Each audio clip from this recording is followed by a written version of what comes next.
then. I'm just making a couple of changes to this deck. Yeah. What deck do I want to play? Oh, I'm hungry, man. I'm hungry. How much time have you guys got? Well, I haven't eaten dinner yet. I want to like start making dinner at least before 11. What time is it now? 20 Almost. just gone 20 past. Do a half-hour game. Shit. Why have I got a German deck called Helmet?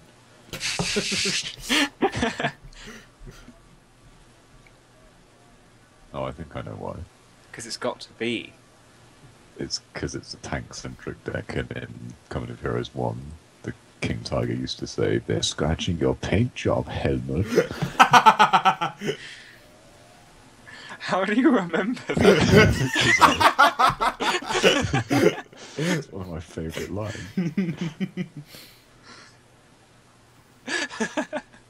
Of course it's that, because of this Obscure reference. It's the only way I even know what the word helmet means. I'd have thought it was German for helmet otherwise. What is Hellman then? Stahlhelm. Well, that's a World War II helmet. Nice. No, that was the one they used in World War II as well. They used it for a while. What did I say? I meant World War II. You said World War One. Oh. No, it was the World War II only one. No, it So- was used past World War II. Not by Nazi Germany, obviously, but You like sure? design of. Yeah, I'm pretty sure it was. No, it's just fine.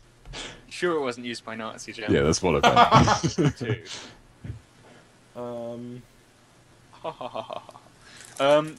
Are there any like default? So artillery, they're a unit which just has a retarded range, right? Pretty much. All right. But they have high dispersion. I was about to So say, you yeah. can't just go snipe this one and it will hit it. It's going to land somewhere. Well, near- yeah, it's like any artillery. Yeah. Well, we could export like one of our decks that's pretty well rounded. Yeah, I was about to say, most people generally say, for starters, like, play as Americans if you're Blue 4, play as Soviet if you're Red 4, because they're, like, the biggest, most varied nations on each side. Unless you've got a raging boner for leopard tanks or something. Well, I really have Funny no that you clue, should say that. no clue at all about how to do air. So I'd rather do something that's not heavily reliant on air. I was about to say... Most decks shouldn't be reliant on air. No, but the US has probably the best air capabilities of all the. Well, it's it's well not- rounded. Yeah, I was about to say it's not necessarily reliant, but it's got the largest selections of planes of any Blue 4 deck. And they cover pretty much every role going. Yeah, particularly some of the best ones for that role, like the A10 or the Raven. We do have a slight bias to the A10 though. It's just because we play the DCS. F-18. The F-18 is actually a better plane, but we're Yeah. just A10. Well, the A10 can still kill tanks after its missiles have been used up, at least, because it's got the GAU-8. Yeah, it's true, but it's slower, whereas But the F-18 gets stationed. it's armoured, so it can survive hits. Yeah. F-18 is usually fast enough, and it's got much better ECM that it can also... Yeah, the A10's ECM is survive. pretty fucking awful. Is it like 10% or 20, I think. Oh, okay. I think. Yeah, I think the F-18's is 40. Off the top of my head. Yeah, the A10 has 20 ECM. The Hornet C has 40, yeah. Hornet A has 30. Yeah. I don't see why you take the Hornet A ever. I know it's 35 points. No, it's not even. It's 25 points cheaper. 25 points cheaper. Doesn't have as good missiles on both air to ground or air to air. No, and it doesn't have as good air detection or ECM. It's just shocking. The reason you would ever take the 18A is if you were playing an 85 pre-deck. Oh yeah, I see. Yeah, it probably bitches everything in a pre-85. Yeah. Well, you get the A10 at pre-80s. Because it's They're not the 78. same role though. No, but One's a multi-roll, one's a cast. well, I think calling the Hornet multi-roll's a little pushing it, considering its only air-to-air capability is a pair of sidewinders. Technically, I think that a Thunderbolt should also have 2 sidewinders, but That causes balancing issues, because then you'd have to give the Frogfoot something like that. the Frogfoot has that. I didn't no idea. Yeah! What you were talking The about. Frogfoot has 16 missiles and 2 air-to-air missiles. Yeah, but its Vickers aren't as powerful as Mavericks. Actually, I think they're more powerful. Hold on.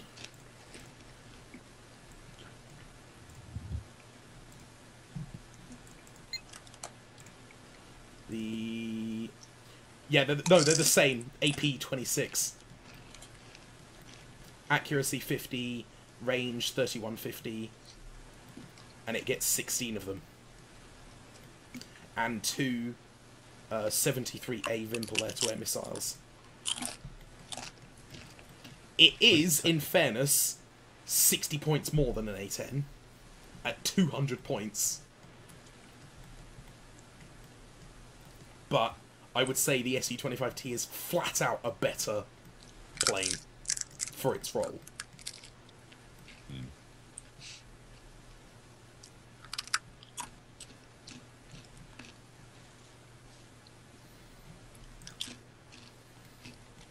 The IL-102 is just awful. Mainly because it's so slow. It's like, it's armoured, yeah, but that doesn't help when it just gets blown out of the sky because it can't evac the combat area fast enough.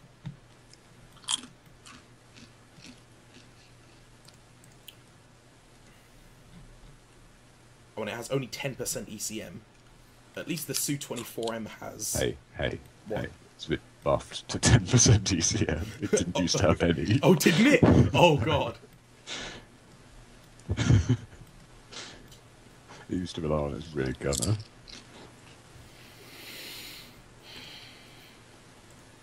Oh. Which, by the way, is the most retarded looking rear gun I've ever seen.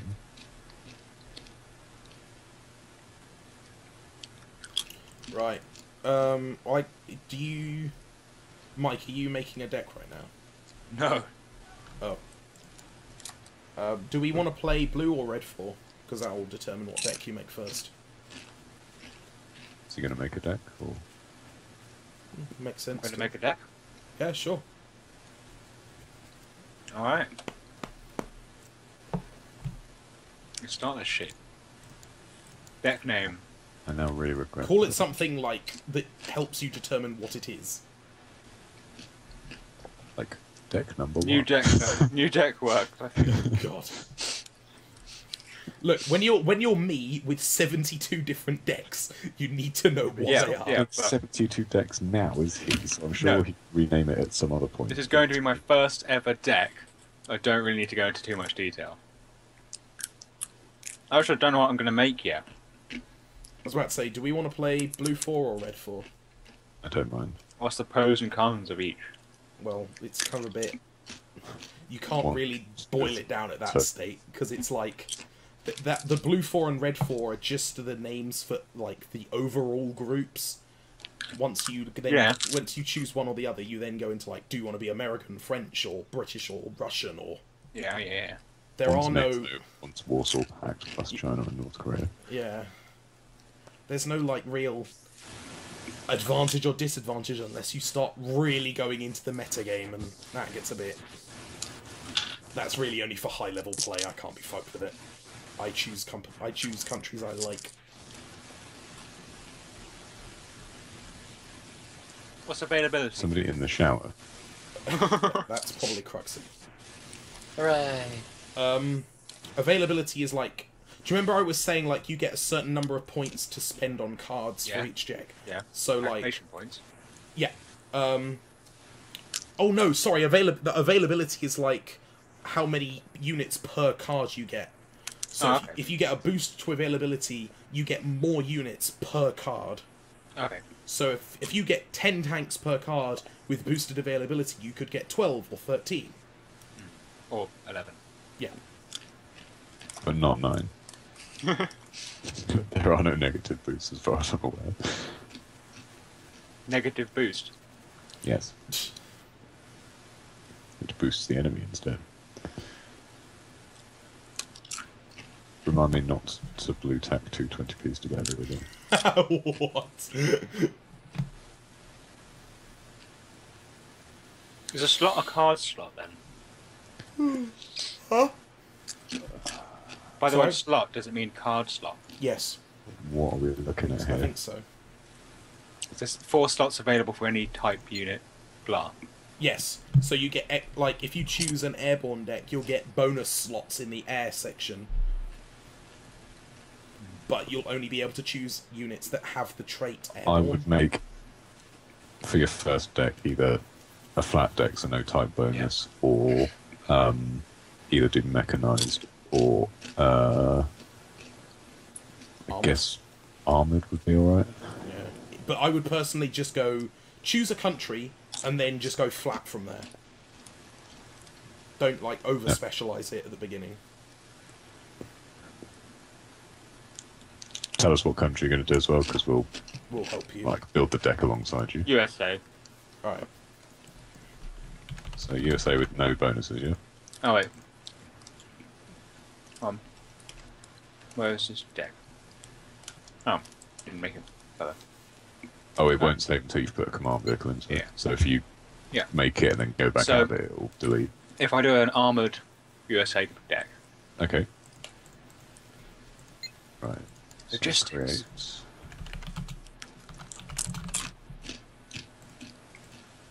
Just gonna say, I just noticed the MI1 model clips into the floor. What? And mate Chinese deck, the MI1 is the wheels are in the floor. Oh. Right. Christ, sure. So Mike, you're gonna start off in logistics. This is both covers command vehicles and anything to do with command stuff, and all your You need to put supply a stuff. fob in before you do anything. Put a fob in. Put a fob in just because that's useful generally. That's the only building in the game, and you put that down right at the beginning, and that has like loads of supplies in, so you can resupply your trucks and choppers. Yeah, resupply your resupply, so they can then go to the front lines to deliver them, rather than having to send tanks back across the map to reload. And then you break in and steal it. Something like that, Biception. yeah. Then you're probably going to want a command vehicle, which will be... Nah, mate, nah. Just ignore command vehicle. I would go with the... M151. Yeah, the Jeep one, and then the M577 as well. That'll give you a good bunch of command vehicles. And then I'd get... Personally, I go with the Chinook because it carries the most supply, and it flies, but you don't get as many of them.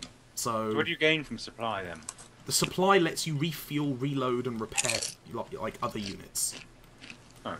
It also resurrects men in your...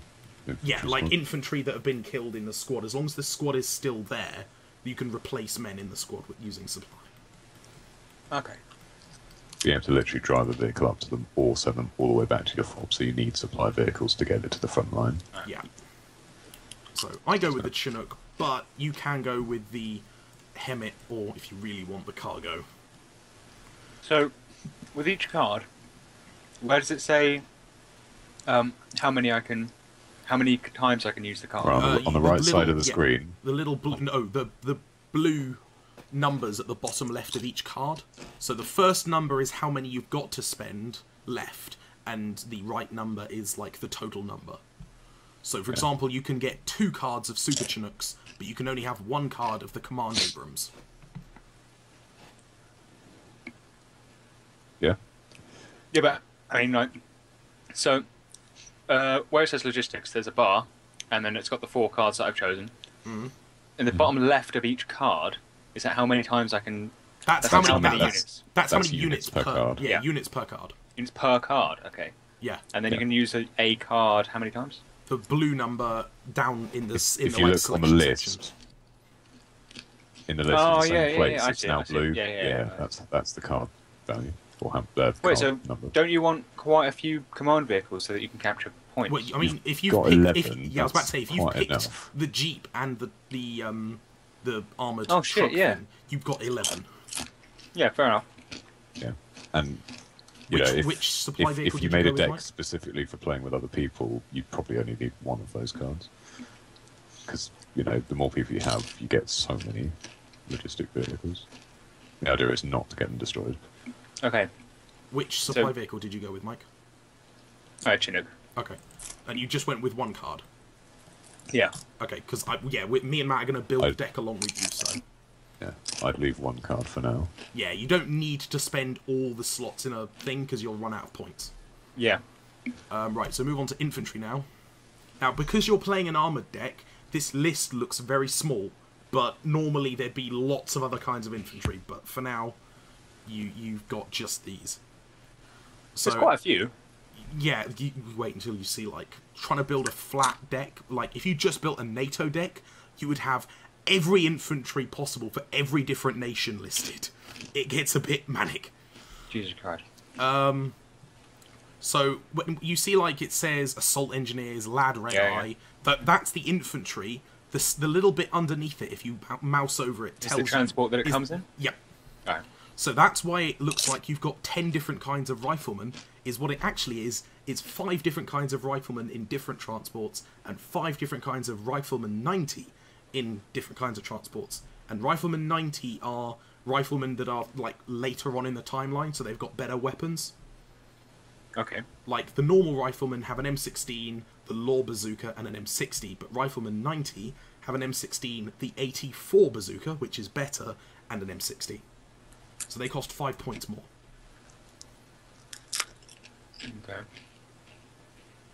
So probably what I would go with is grab, like, a card of Rifleman in the M111A3, which is the APC that's, like, dark camo. Rifleman or Rifleman 90? Oh, yeah, sorry, go Rifleman 90. Sorry, I meant that. Yeah, Rifleman 90 in the M113A3. Yeah. Then I would grab a card of Rifleman 90 in the cheapest Bradley, so just the M2. Mm-hmm. Then a card in the best Bradley, the M2A2. Mm-hmm. And then... So the transports are actually pretty good. The top tier transports can be as expensive as, like, some cheap battle tanks. So it's typically good to, like, not get them killed, because they can be effective if kept alive. But you've also got to remember that when you bring something like this into the battlefield, you pay not only just for the transport, but the infantry as well. So those Rifleman 90 in the M2A2, that's going to cost you 60 points to bring it in. Mm. No, is that 60? No, 50 points. 50 points to bring in, which is quite expensive for infantry. You're paying mostly for the transport, whereas the first Rifleman, the transport's only 5 points, so that will only cost you 20, which is less than half. Okay. And then I would probably go with 2 cards of the Stinger C in the best transport. Assault Engineers are a bit too specific. So Stingers are entry there then? Yes. But they do have...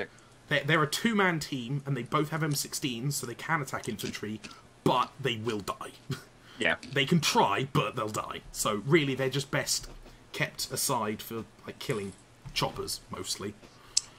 If you just garrison a unit, will they just automatically fire at everyone? Yep. Just like if they were outside the building. If they're inside a building group, they will move inside the building group to attack whatever's closest.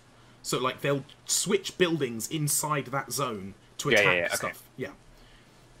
Right, then move on to the support section. This will include artillery. Hey. Yeah, artillery and anti-aircraft systems, which there are 3 different kinds. No, sorry, there's 4 different kinds of anti-aircraft. You've got Sorry.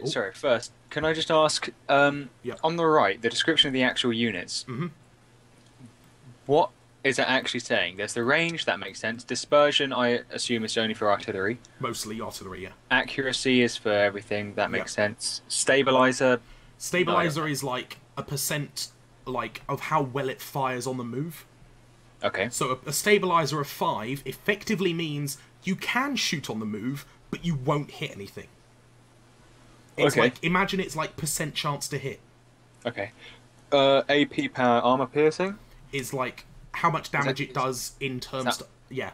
Yeah. In terms to armoured units. Yeah. So Alright, if something doesn't have an AP value, it means it's very difficult for that thing to do any damage to, like, tanks. Or Yeah. anything with armour. Or an armoured helicopter or something, yeah. What's HE power? HE power is high explosive power. So it's like, because artillery typically fires area of effect explosive shells, HE7 is quite large.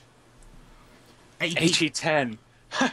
Yeah, I think HE10 is the highest HE value, whereas AP30 is the highest for AP. Okay. We'll get on to... That's more discussed in, like, tanks, because that's what you'll be looking at with regards to tanks. Yeah, but hold on. There's a full bar with HE1, but then an HE6 with a much smaller bar. What does that mean? Where are you looking? M163 M... PVADs, or whatever that is. Oh, PIVAD. That's anti-aircraft. Yeah, and the HE is 1. Go down 1 to the M48A1. And then the HE power is smaller but higher. That's because it's treating it differently in terms of like what the weapon system is. Because the Vulcan cannon is a Gatling gun, so it fires 20mm shells. So their explosion per shell is very small, but that's the best they're ever going to be in comparison to any other kind of weapon. So, Okay. Whereas a missile is ranked up to HE10, so it's scaling it against other missiles. Okay. This game's so complex. Yeah, I mean, like, you get It's used to great, it. Oh yeah, this is why we all love it. It's because it's so in depth and detailed. It's glorious. Alright, Okay. So for this section, there's 4 different kinds of anti-aircraft. You've got non-radar guided AAA, which is like guns that shoot in the air that are not radar guided. Then you've got radar guided AAA, which means they usually have a big boost to their accuracy because they use a radar to help them shoot. But anything that uses radar to shoot is vulnerable to SEED. SEED is suppression of enemy air defense, and they are planes specially designed and carry missiles that track down those radar signatures and kill them. So if you've got radar-guided AA out and they send a SEED plane, the SEED plane can often fire its missiles and get out of the area and kill your AA outside its range. So what you have to do is a bit of micromanagement, and when you see a plane that has SEED capability, you actually turn the weapons on your... How do you tell what the plane symbol, it is? the symbol of the plane usually has like what looks like Wi-Fi bars coming out of it. Okay. And that means it's like hunting for radar. And then you can turn your weapons off, and that will make the units invisible to it because they can't see it because it's not producing radar anymore. Okay. So typically what people do is they see SEED coming in, turn all their weapons off, then the SEED plane will like fly over them because it can't see them. Then they'll turn them all back on when it's flying away, and they'll shoot it in the back. But you've got to be aware it's happening, because sometimes you'll be like, I'm going to do this, pay attention to something else, come back to see the SEED plane peeling its missiles off, and you're like, fuck, it's already got me. Because once it's fired its missile, you can turn the weapons off, but the missile knows where it was, so it, like, flies to the last known point, which generally, So, usually I would say go with radar, but just be aware it's got its weakness of SEED. Yeah. And then with regards to missiles, you've got 2 kinds. You've got infrared, which is short-ranged, non-radar based, and then you've got radar-based missiles, which are... Where is it saying this? The differences here. In the brackets underneath the missile. Yeah. Infrared, okay. Yeah. So it's a radar or infrared, yeah. So I want a couple. Well, I want mostly radar.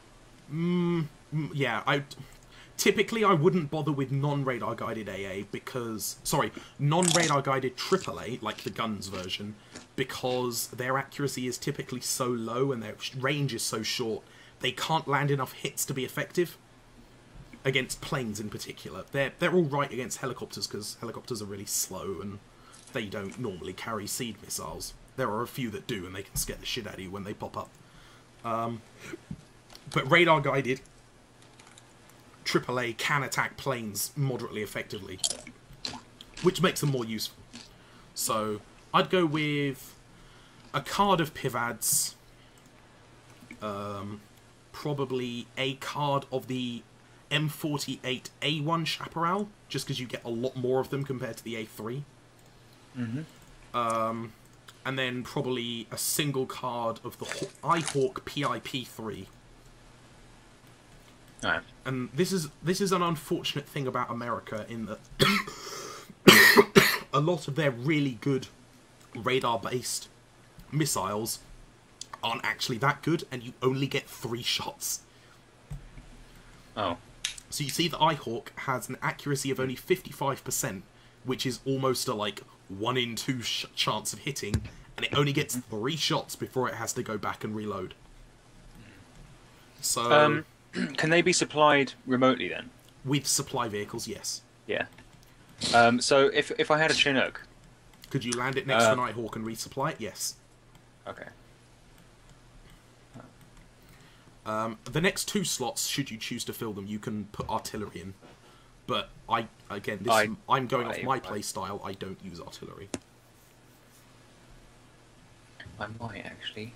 I advise against. They're just the first 3 rows, right? Yeah.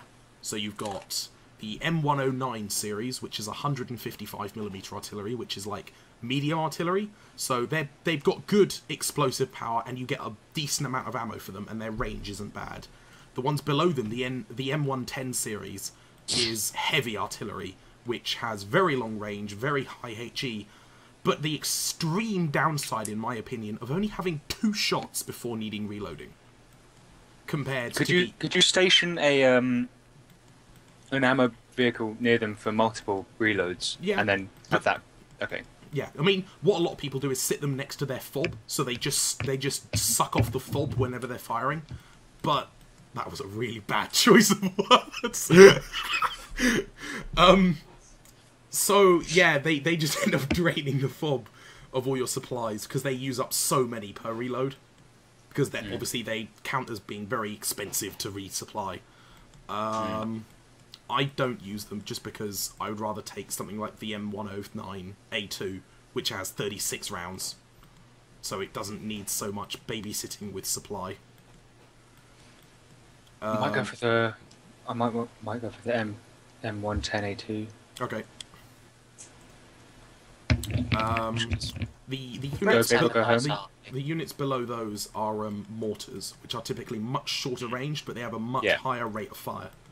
So they can, again, you can only attack stuff that's closer to you, but you can hit it a lot more often. But the shells also aren't as big. So.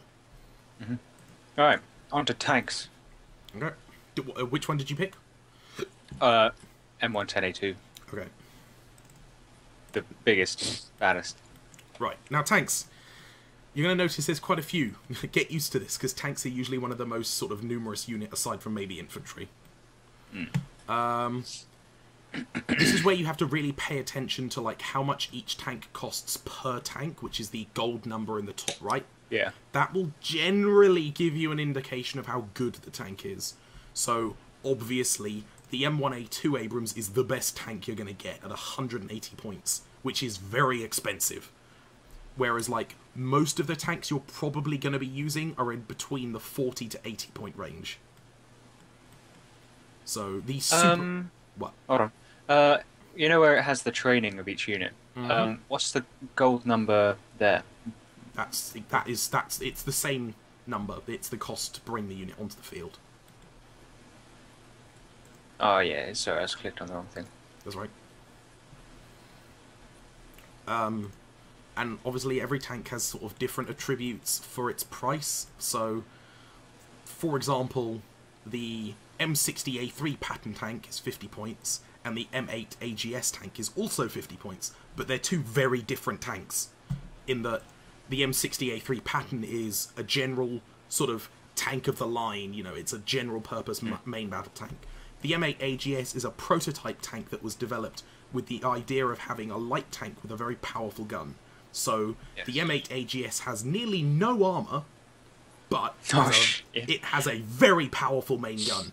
So, it's good for first hits and surprise attacks, But getting it into an extended firefight is a bad idea, because the moment it takes a hit by anything bigger than basically like an autocannon, it's fucked. This will also give you a good idea of like looking at stuff like AP power, because in the actual game, how do you orient your tanks?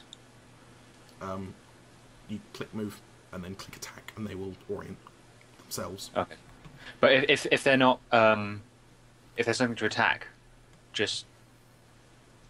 and you just want them to stay in the same place, but just turn. You can try and You just have to move them. Yeah, you can give them a move order And in the then direction reverse. you want them to in the direction you want to turn, and they'll turn on the spot to move. Then give them the stop order when they're facing the direction you want. Alright. But that's a bit. It's just fiddly. So you can do it. click and drag them. Yeah, I'm fine with microing. So Okay. just want to know how. With regards to like the tank guns, you sort of want to look at what kind of cannon it's carrying. Like, for example, the Starship series at the bottom has a very short but wide gun, and they're not very good at killing like tanks, but they can fire higher HE shells than most other tanks can, having HE4. So they're slightly better at killing infantry, but typically tanks like this are very weird. They're sort of in there just because they are. They're not for anything.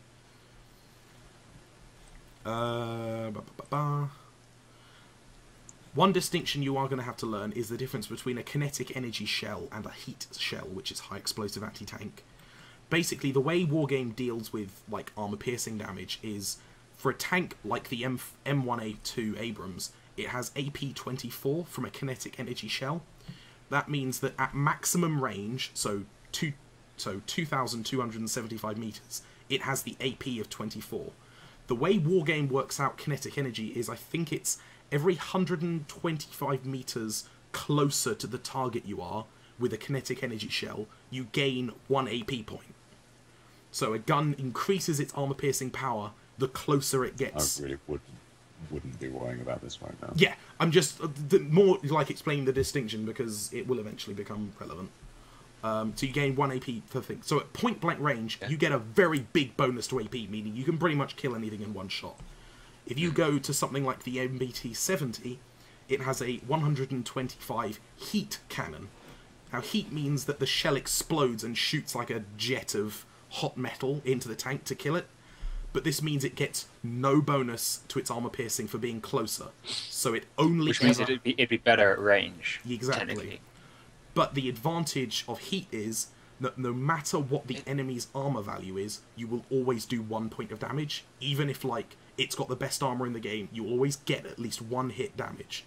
Whereas kinetic energy, if you're at maximum range, Could just bounce off. yeah, it'll tell you. You'll get the warning when you're trying to attack. It'll say inefficient, which means your gun at this range will not penetrate the enemy's armor, whereas a heat shell will always do 1 point of damage. Okay. With regards to what tanks you can choose, you can pretty much choose what you want, but I'd recommend having a nice spread. I mean, you've got, because you're on armoured deck, you have all 10 slots to fill, so I would probably say fill all 10 of them, because you kind of paid for it. You asked for extra armour slots, I would fill them. I would also go for a nice spread of points. Generally, my philosophy is don't really buy anything that's under 30 points, because it's usually useless. Other people will tell you otherwise. I'm just giving you my opinion. And typically, I wouldn't spend any more than 2 slots on tanks over, like, 130 points. Because otherwise, you're just going to overstack your army towards one end. And you'll end up with a very small number of expensive tanks that will probably be killed. So, go for a good spread across the points range. Have, like, a couple of cheap tanks. Most of them want to be between the 40 to 100 point range. Then have a couple of cards worth of the expensive tanks that you can call in if shit starts getting heavy.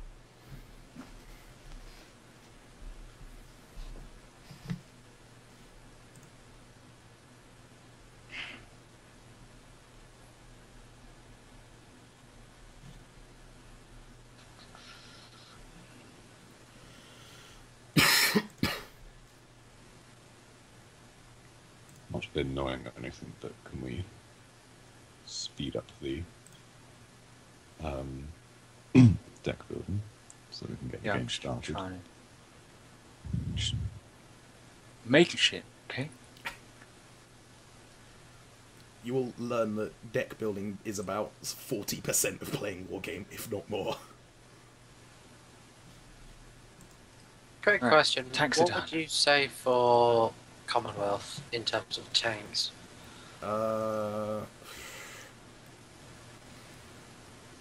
Probably a mix of... For your cheap tanks, I would go with the... Centurion, yeah, the Centurions. MKs, And ones then, with the anti-tank missiles on the turret seem to be the best choice. yeah. And then for your mid-range tanks, I'd probably go with a mix of the Chieftain, like Mark 5 or Mark 10, and maybe some of the Leopards. And then obviously Okay. go with the Challengers for your top tier.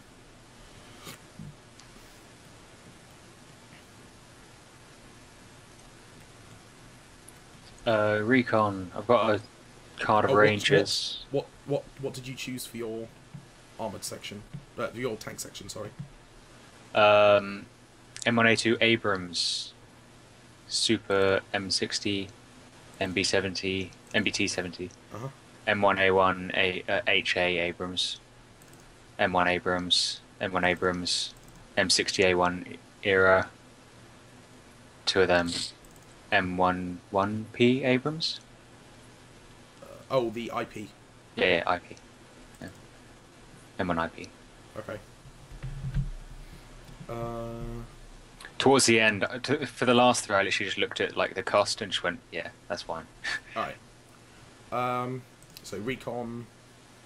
I've got one Chinook Rangers. Yep. Do I want two of them or what? You probably only want one, to be honest. And then I would personally go with the Kiowa Scout Chopper. Mm-hmm.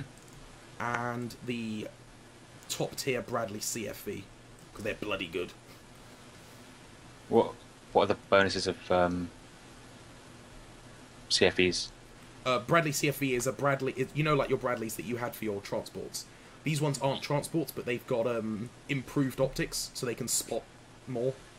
But Okay. obviously, because they're Bradleys, they carry anti-tank missiles and an autocannon, so they're pretty good at killing stuff. You just got to make sure they don't get shot too much. 'Cause they're still a Bradley, so I'd probably leave it at that. Alright. Vehicle section, this is where it gets a bit with some nations, because vehicle section is just for stuff that doesn't fit in any other category.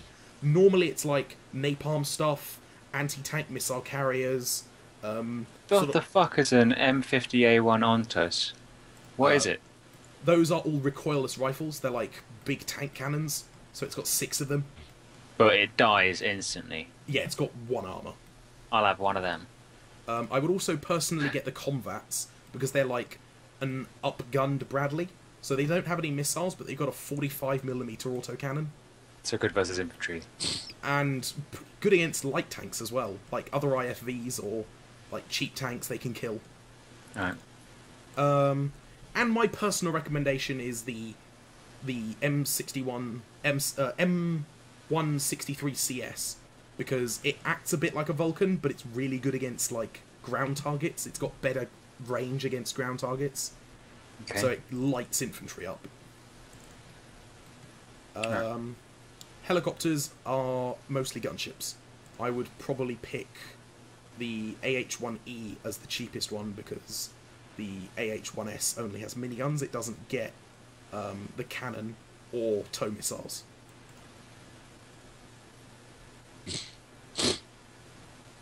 So I get one of the Cobra and then probably one of the Little Bird. Okay. Now to planes. That's a... Okay. Yeah, America has a lot of planes. Personally, I would go with a card of the A10 Thunderbolt. Mm-hmm. A card of the F-15C Eagle.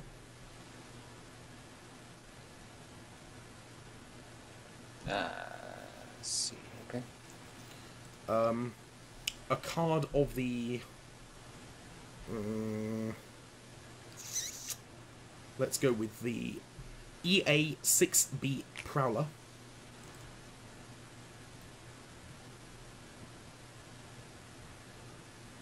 Yep.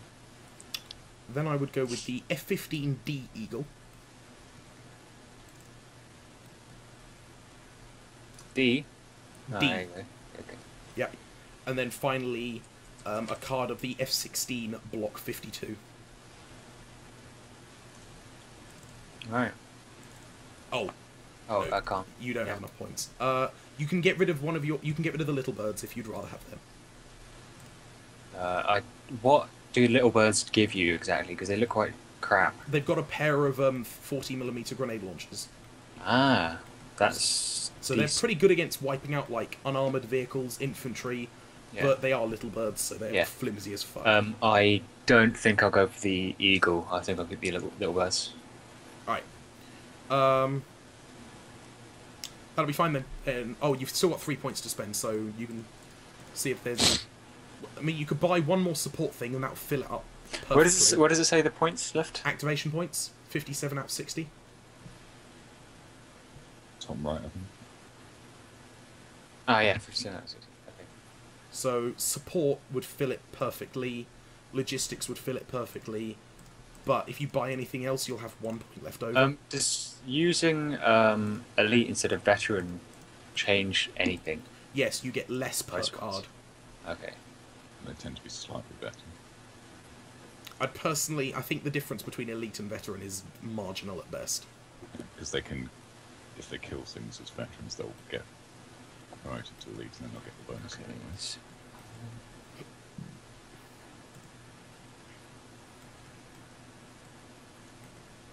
Okay, done. So What did you how go do I with? how do I save it? I went for extra AA. Extra AA, which one? M4BA1 Chaparral. Alright. Okay, Or so you 8. just go back, and then you look, everything there's happy as you want it, Yep. and then you do quit, and it says, you have pending changes to your deck, do you want to save them? You say Save. yes. Cool.